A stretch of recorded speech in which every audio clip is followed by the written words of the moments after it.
Hey everybody, it's Shane over at Matrix Personalized Fitness. I wanted to come with you today with a new tip for the week. This week's tip is talking about when exercise doesn't work. So most of the time, 99% of the time, we set out a plan for ourselves. We're going to exercise, we're going to eat right, we start doing it, we stick with the plan, and we get the results we're looking for. But there are times where this just doesn't happen. And there are a lot of reasons within the body that might be the case.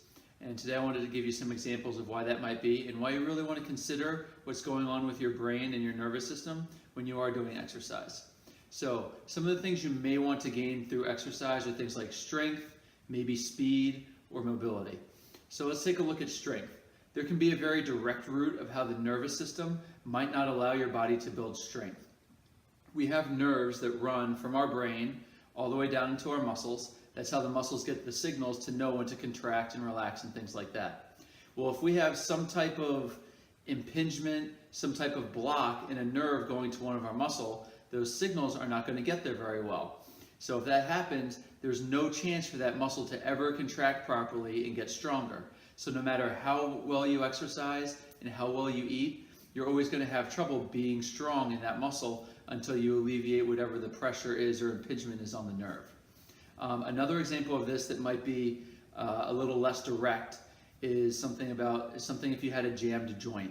So an example of this is in our feet. We wear shoes all the time. Sometimes the joints get locked up. It's not necessarily painful, but it is something that our brain recognizes at a subconscious level. So even if we don't know about it ourselves, it's still there.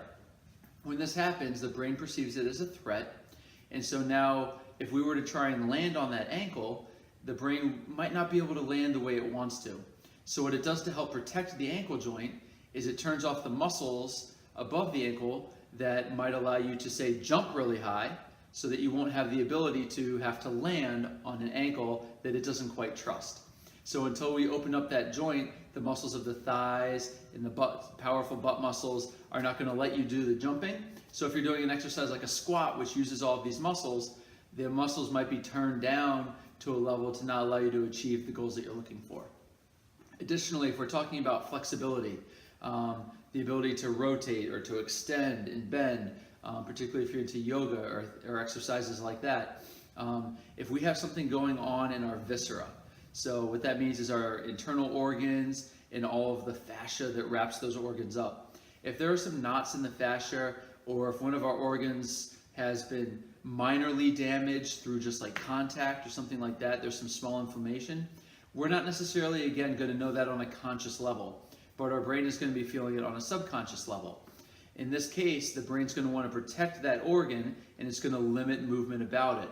So if you're a yogi who's trying to learn to twist a little bit further, and in one direction you just can't quite get it, well, there's a possibility the restriction is actually coming from your organs. So until you do some work to undo the knots in the fascia or to relieve some of the inflammation or whatever that might be affecting that organ, you're never going to be able to twist because the brain's not going to let you. It's protecting something that you aren't even aware is hurt. And finally, I had mentioned speed, so we'll give a little shout out there to the runners. If you're having trouble increasing your speed, again, it could be a problem with your brain.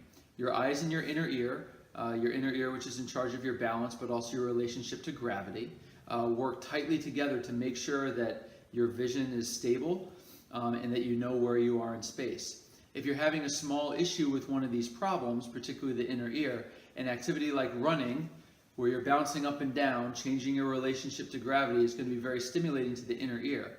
If your brain perceives that as a threat, it might not let you run fast because all that extra bouncing up and down is a threat to the brain, so it's going to slow you down.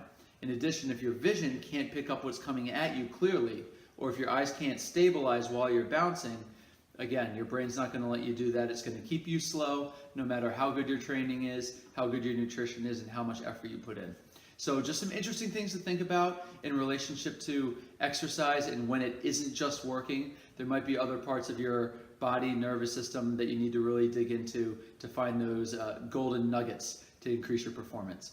I hope you found that interesting. I'll be back next week with another addition to my blog series.